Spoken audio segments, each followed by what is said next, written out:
मंडळी मला चक्क साबळे बुवा म्हणते, नागपुरातले लोक मला डेबूजी म्हणते. आता मला सांगा मी बुवा दिसतो का?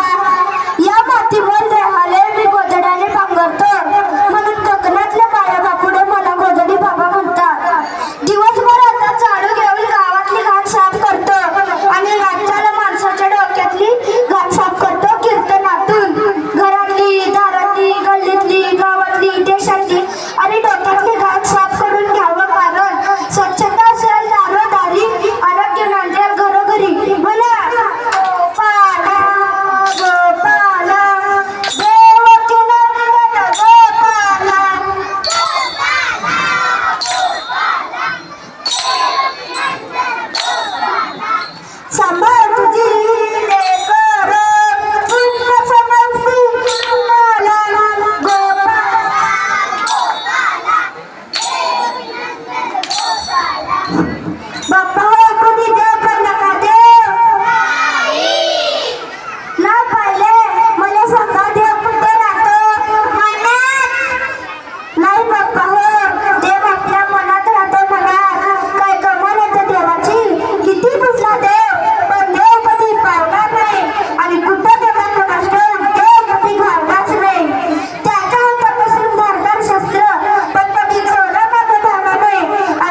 काय झाले बाप्पा, बोलत का नाहीस? बाबा बाबा, तुमचा मुलगा गोविंद वारला हो. तो आता या जगातच नाही. तुम्हाला घरच्यांनी काकू यांना बोलावले शेवटच्या कार्यासाठी. काय? माझा गोविंद वारला? मेले ऐसे कोट्यावर कोटी. का रडू मी एकट्या गोविंदा तुझ्यासाठी, का रडू मी एकट्या गोविंदा तुझ्यासाठी. बाप्पा हो, आपली प्रगती नाही झाली कारण आपण अडाणी हाय. माय बाप हो, तुम्हाला कळकळीची विनंती करतो की महात्मा